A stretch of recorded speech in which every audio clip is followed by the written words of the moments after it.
नमस्कार दोस्तों, आज हम आपको नवरात्रि के चौथे दिन माँ भुवनेश्वरी माता की कथा पूजा कहानी सुनाने जा रहे हैं। तो चलिए कहानी शुरू करते हैं। 10 महाविद्याओं की पूजा गुप्त नवरात्रि में की जाती है और गुप्त नवरात्रि के चौथे दिन महाविद्या भुवनेश्वरी माता की पूजा की जाती है। माँ भुवनेश्वरी को 10 महाविद्याओं के चतुर स्वरूप विद्या माना जाता है। माँ भुवनेश्वरी तीनों लोकों की ईश्वरी मानी जाती है। माँ भुवनेश्वरी साक्षात पूरे संसार को धारण करती है और इनका पालन पोषण करती है। माँ भुवनेश्वरी को जगत माता और जगत धात्री के रूप से भी पुकारा जाता है। माँ भुवनेश्वरी आकाश, वायु, अग्नि और जल का निर्माण करती हैं। शास्त्रों में वर्णन मिलता है कि माँ भुवनेश्वरी भगवान शिव के वाम भाग में सदैव विराजमान रहती हैं और इनकी पूजा करने से अपार ऐश्वर्य की प्राप्ति होती है। जीवन की सभी समस्याएं दूर होती हैं। माता की पूजा करने वाले भक्तों की सभी मनोकामना पूर्ण होती है। माँ भुवनेश्वरी को शक्ति और सृष्टि कर्म में महालक्ष्मी स्वरूप माना जाता है। आदिशक्ति भगवती माँ भुवनेश्वरी भगवान शिव की सभी लीलाओं में उनकी सहचरी हैं और सदा उनके साथ रहती हैं। माँ भुवनेश्वरी का स्वरूप बहुत ही सौम्य है और इनके समस्त अंग कांति से परिपूर्ण है। ये अपने सभी भक्तों को अभय और समस्त सिद्धियां प्रदान करती हैं। देवी पुराण में बताया गया है कि मूल प्रकृति का दूसरा नाम भुवनेश्वरी है। माँ भुवनेश्वरी श्री अंगों से प्रातः काल के सूर्य के समान आभा निकलती रहती है। माँ अपने समस्त मस्तक पर चंद्रमा का मुकुट धारण करती हैं। इनके 3 नेत्र हैं और इनके मुख पर हमेशा मुस्कान रहती है। माँ भुवनेश्वरी देवी के भुजाओं में पाश, अंकुश। गुप्त नवरात्रि में माँ भुवनेश्वरी की पूजा करने के लिए सबसे पहले स्नान के बाद साफ स्वच्छ वस्त्र धारण करें। आज के दिन लाल या फिर हरे और नारंगी वस्त्र प्रयोग कर सकते हैं। अब किसी एकांत कमरे में अपने घर के पूजा कक्ष में मुख करके बैठ जाएं। पूजा करने के लिए हमेशा ऊनी वस्त्र का उपयोग करें। अब अपने सामने एक लकड़ी की चौकी पर साफ वस्त्र बिछाकर उस पर गंगा जल छिड़कें। अब एक प्लेट में रोली से त्रिकोण बनाएं और इस त्रिकोण में अखंडित अक्षत बनाएं। अब इन अक्षत पर सिद्ध प्राण प्रतिष्ठा युक्त भुवनेश्वरी यंत्र स्थापित करें। भुवनेश्वरी यंत्र के समक्ष अक्षत की 10 ढेरियां बनाएं। इन ढेरियों के ऊपर क्रमशः एक लघु नारियल स्थापित करें और इन लघु नारियल पर क्रमशः रोली का तिलक लगाएं। इसके बाद तिलक लगाएं, शुद्ध घी का दीपक प्रज्वलित करें और यंत्र की विधि विधान से पूजन करें। पुष्प, चंदन, अक्षत और इत्र अर्पण करें। दूध और शहद अर्पण करें। साथ ही माँ भुवनेश्वरी को मावे का या मावे से बनी मिठाई का भोग लगाएं। माँ भुवनेश्वरी की पूजा संपन्न करने के बाद माँ को चढ़ाए गए भोग को किसी भी सुहागिन महिला को दे सकते हैं। यदि ऐसा करना संभव न हो तो आप इस प्रसाद को माँ पार्वती जी के चरणों में भी अर्पण कर सकते हैं। यदि आप ऐश्वर्य प्राप्त करना चाहते हैं तो माँ भुवनेश्वरी पर रात रानी का इत्र अर्पण करें। पारिवारिक समस्याओं को दूर करने के लिए माँ भुवनेश्वरी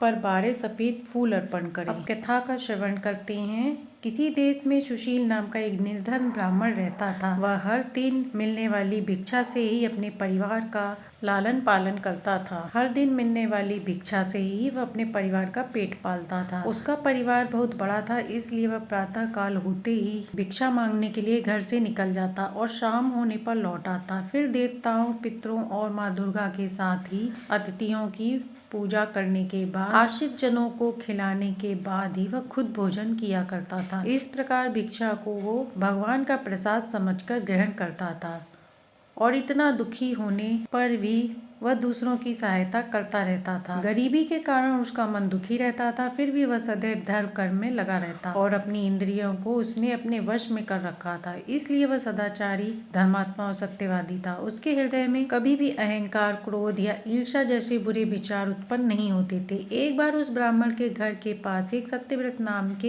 एक तेजस्वी ऋषि आकर ठहरे। वे एक बहुत ही पहुंचे हुए तपस्वी थे। उनके समान विद्वान और सभी वेदों के ज्ञाता और कोई भी नहीं था। जल्दी ही बहुत सारे लोग उनके दर्शन करने के लिए आने लगे। उस ब्राह्मण के मन में भी तपस्वी से मिलने की इच्छा हुई, तो एक दिन वह भी उनकी सेवा में उपस्थित हो गया। महर्षि सत्यव्रत को प्रणाम करके वह ब्राह्मण कहने लगा, ऋषिवर, आपकी बुद्धि अत्यंत विलक्षण है और आप अनेक शास्त्रों, विद्याओं और मंत्रों को जानने वाले हैं। मैं एक निर्धन, दरिद्र और बेसहारा ब्राह्मण हूँ। कृपया मुझे बताइए ऋषिवर कि मेरी दरिद्रता, गरीबी किस प्रकार दूर हो सकती है। ब्राह्मण ने कहा, मुनिवर, आपसे यह पूछने के पीछे मेरा उद्देश्य केवल यही है कि मुझ में अपने परिवार का भरण पोषण करने की शक्ति आ जाए। धन के अभाव के कारण मैं उन्हें पर्याप्त सुख से सुविधाएं नहीं दे पा रहा हूँ, जिससे मैं उन्हें सारी सुविधाएं दे सकूं। मेरी बस इतनी इच्छा है कि मेरा परिवार सुखी हो जाए। प्रिय श्रोताओं, महर्षि सत्यव्रत ने सुशील ब्राह्मण की भगवती दुर्गा की महिमा बताते हुए नवरात्रि व्रत करने की सलाह दी। अब मैं तुम्हें माता कुष्मांडा की कथा सुनाता हूँ। तुम भी अच्छे मन लगाकर और पवित्र मन, श्रद्धा, भक्ति भाव से इस कथा को सुनो। इस कथा को सुनने मात्र से व्यक्ति के अनेक प्रकार की बीमारी, अनेक प्रकार के दुख दूर हो जाते हैं। उसे सद्बुद्धि मिलती है और सुख की प्राप्ति होती है और उसके मन में माता के प्रति अटल भक्ति जागती है। यह उस समय की बात है जब संपूर्ण ब्रह्मांड अंधकार से भरे हुए थे। एक शून्य के समान लग रहा था, लेकिन फिर दिव्य प्रकाश की एक किरण चारों ओर फैली, अंधेरा उजाले में बदल गया। अब उस प्रकाश की कोई सीमा नहीं थी। देखते ही देखते उस दिव्य प्रकाश एक दिव्य नारी के रूप में बदल गया और वह कोई नहीं बल्कि स्वयं देवी कुष्मांडा थी। अपनी मंद हल्की हंसी के साथ अंड यानी ब्रह्मांड को उत्पन्न करने के कारण इन देवी को कुष्मांडा नाम से पुकारा गया और देवी कुष्मांडा के मुख की मुस्कान के कारण ब्रह्मांड का जन्म हुआ। हे ब्रह्मण,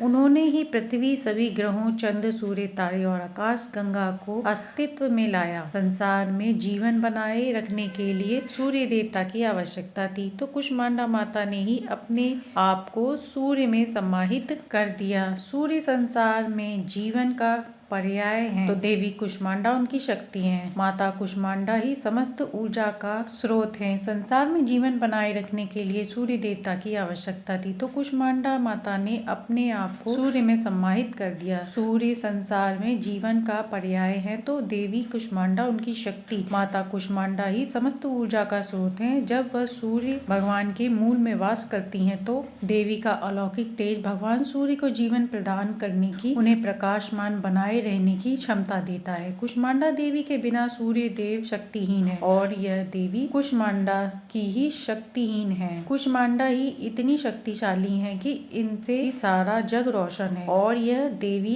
केवल एकमात्र ऐसी देवी है जो सूर्य मंडल के भीतर के लोक में निवास करने की क्षमता रखती है। माँ की पूजा करने वाले व्यक्ति को अनेक प्रकार के सुखों की प्राप्ति होती है और ऐसा व्यक्ति अपने जन्म जन्मांतर के पापों का नाश करके माता की कृपा से इस जीवन में सभी प्रकार की सुख सुविधाओं को प्राप्त करता है। महर्षि ने कहा, हे ब्राह्मण, माता कुष्मांडा की स्तुति करने से आयु, यश, बुद्धि और बल में वृद्धि मिलती है। साथ ही सभी रोग से मुक्ति मिलती है, दरिद्रता दूर होती है, सभी नकारात्मक शक्तियां दूर हो जाती हैं और हर प्रकार की समस्याओं का समाधान होता है। माँ की कृपा से आसानी से उनकी पूजा करने से सुख, समृद्धि, प्राप्ति है, उन्नति के रास्ते खुलते हैं, दुख, विपत्ति और कष्ट से मुक्ति मिलती है। प्रिय श्रोताओं, तब महर्षि सत्यव्रत के कहने पर, उनकी सलाह पर ब्राह्मण ने भी नवरात्रि का व्रत किया। माँ कुष्मांडा की स्तुति की और महर्षि सत्यव्रत को अपना गुरु बनाकर उसने माया बीज नामक भुवनेश्वरी मंत्र की दीक्षा ली। इसके बाद नवरात्रि के व्रत रखकर उस मंत्र का सुशील ब्राह्मण ने नियमित रूप से जप आरंभ कर दिया। उसने माता भवानी, माँ कुष्मांडा की भक्ति पूर्वक आराधना की और 9 वर्ष तक लगातार वह माँ की आराधना बीज मंत्र का जाप करता रहा। उनकी भक्ति से प्रसन्न होकर देवी भगवती ने